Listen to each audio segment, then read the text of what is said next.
Congress party के विधायक आमीन काजी साहब का कि वो आपके सामने आए, आने वाले 20 तारीख को हमारा मत डालने के लिए, हमारा वोट डालने के लिए, हमारे धारावी के बेहतर के लिए उनका मार्गदर्शन हमें मिले। इसलिए विधायक अमीन साहब का मैं स्वागत कर रहा हूं और मंच पे उनको दावत दे रहा हूं। उसके पहले मैं चाहता हूं आप लोगों का जोरदार तालियों के साथ उनका स्वागत होना चाहिए। विधायक आमीन काजी साहब।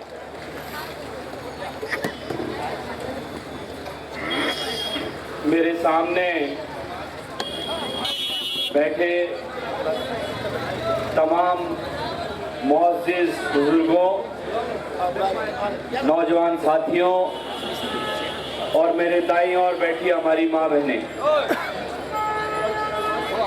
अभी अरशद भाई ने बहुत तरकीब से आपको समझाया कि गुज़िश्ता 3 साल में किस तरीके से कि महाराष्ट्र की यूपी सरकार ने किस तरह से एमवीए की सरकार को गिराया और फिर तोड़कर राज बनाया।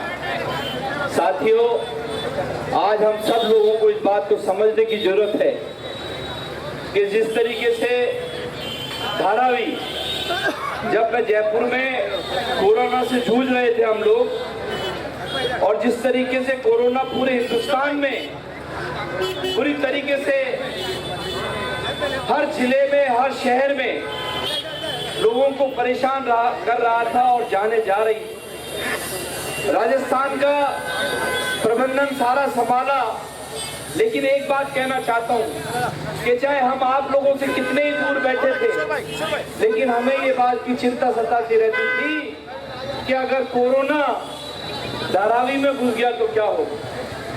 बेचैन रहते थे, परेशान रहते थे, लेकिन ऊपर वाले का करम देखिए कि सबसे महफूज जगह धारावी रही और यहाँ पर कुछ हुआ ही नहीं। हमें डर था, पूरी दुनिया डर रही थी कि धारावी का क्या होगा, लेकिन ऊपर वाले ने बचाया। लेकिन मैं कहना चाहता हूँ साथियों, अब ये धारावी वो धारावी नहीं है जिसने कोरोना का सामना कर लिया, अडानी का भी सामना कर ली। अडानी का सामना करने के लिए तैयार है ना आप लोग? हाथ उठा के कहिए, क्योंकि ये धारावी आपके बुजुर्गों ने बसाई है, आपने बसाई है। अपने बच्चों के मुस्तकबिल को देखिए। आपको अगर यहाँ से उजड़ना है, आपको यहाँ से निकाल के फेंकना चाहते हैं, तो इनके खिलाफ मतदान करिए और ज्योति ताई को भारी बहुमत से जिताकर सदन में भेजिए ताकि आपकी बात रख सके। इन जितने भी नेता आप देखिए, हमारा गुलिस्ता, हमारे सारे एनडीए के लोग इस मंच पर बैठे हुए हैं। किस लिए बैठे हैं? कि धारावी को बचाना है। एक पार्टी ऐसी है जो धारावी को उजाड़ना चाहती है, एक ये सरकार ऐसी है जो धारावी को उजाड़ना चाहती है। क्या हो रहा है पिछले 3-4 साल में, 2.5 साल में आपने देखा, हजारों लाखों रोजगार यहाँ से चले गए। वो आईफोन की कंपनी चले गई। अरशद भाई, आईफोन बनाने वाली कंपनी यहाँ से चली गई। इतना बड़ा इन्वेस्टमेंट गुजरात में ले गए। गाड़ियों की बनाने वाली कंपनियां चली गई। 5 लाख रोजगार यहाँ से गुजरात चले गए। महाराष्ट्र के 5 लाख रोजगार गुजरात चले गए। और ये गुजरात वाले पूरे हिंदुस्तान में जो बैठे हैं, जो अपने को हाकिम मान के बैठे हैं, लेकिन ऐसा है, वक्त बदल रहा है। राहुल गांधी 4,500 किलोमीटर पैदल चलकर पूरे देश में ये दिखा दिया कि हमको जाति, मजहब, छोटा बड़ा, गरीब अमीर को पीछे छोड़कर पूरे हिंदुस्तान को आगे बढ़ाना है। और वो शख्स आज पूरे हिंदुस्तान में अलग जगह के बैठे हैं और उनके साथ में सारे जितने भी आपके नेताओं की तस्वीर यहाँ लग रही है, इन सब ने मिलकर और किस तरीके से लोकसभा में इनके नाकों चने चबाए हैं। ये तो थोड़ी सी 10-15 सीटें कम रह गई साथियों। महाराष्ट्र ने बहुत बड़ा काम किया है, यूपी में इनका खेला हो गया। राजस्थान में जो हमारे यहाँ 3 बार से 25-25 सीटें ही जीत कर आते थे, वहां पे हमने 11 सीटें जीती। इनके चने चबा दिए। इसलिए निराश होने की जरूरत नहीं है। हक के साथ रहिए, ईमान के साथ रहिए। फैसला उन लोगों को करना होता है जो ईमान के साथ जीत कर आता है, जिसके मुस्तकबिल की उनको चिंता होती है। बच्चे, ये छोटे छोटे बच्चे, नौनिहाल बच्चे, ये चाहते हैं कि ये सर्वे हो रहे हैं। मैंने सुना है कि अडानी की टीमें यहाँ सर्वे कर रही हैं। अरे भाई, इतने हजारों लाखों लोग यहाँ रह रहे हैं, आप लोग वो सर्वे कैसे कर सकते हैं? आप लोग इतने मजबूत लोग यहाँ बैठे हैं, इतने मजबूत बाशिंदे यहाँ के हैं, पॉलिटिकल शऊर जिन लोगों को है, उनको घुसने मत दो, उनको सर्वे मत करने दो। यही आपके सामने चैलेंज है। जीरो से शुरुआत होती है गिनती की। अगर जिस दिन आपने उनको रोक दिया, और ये वर्षा ताई और हमारी ज्योति बहन, ज्योति ताई, ये बहुत मजबूत लोग हैं, इनके साथ बहुत मजबूत टीम है। यही आप लोगों को बचाएगी, यही आप लोगों को संरक्षण देगी।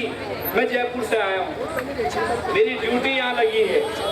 मैं आपसे अपील करना चाहता हूँ कि हमें बंटना नहीं है, हमें किसी को काटना नहीं है। ना हमारी फितरत है किसी को काटने की, ना हमारे को बंटने की जरूरत।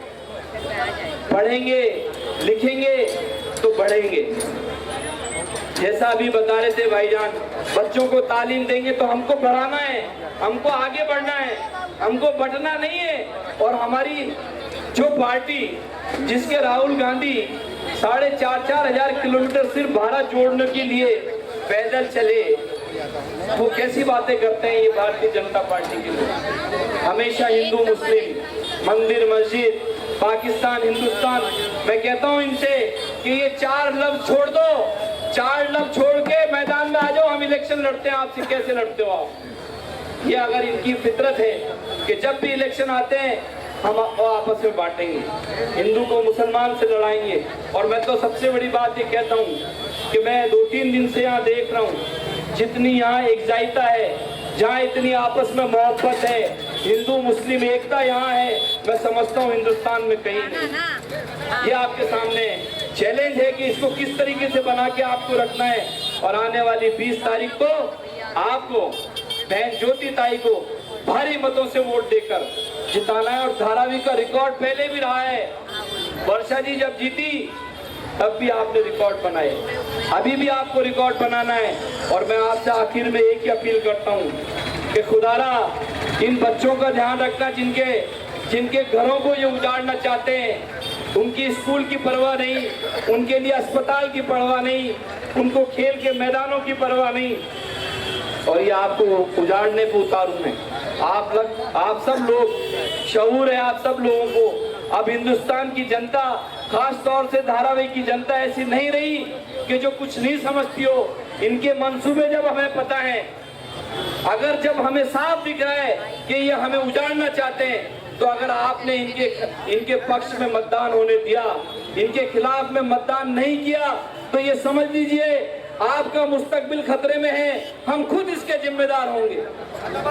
आप सब लोगों को मैं बहुत बहुत धन्यवाद देना चाहता हूं कि इसी तरीके से लगकर हिंदू मुस्लिम भाईचारे की एकता को कायम रखें, हिंदुस्तान की गंगा जमनी तहजीब को कायम रखें, और सब मिलजुल कर MBA के कैंडिडेट हमारी ज्योति ताई को जिताएं और भारी मोहब्बत से आप सदन में भेजें। आपने बुलाया, इज्जत दी, सम्मान दिया और बड़े ध्यान और गौरव फिगर के साथ में मेरे संबोधन का सुना, उसके लिए बहुत बहुत धन्यवाद। जय हिंद, जय भारत, आदाब, अस्सलाम वालेकुम व रहमतुल्लाहि व बरकातहू।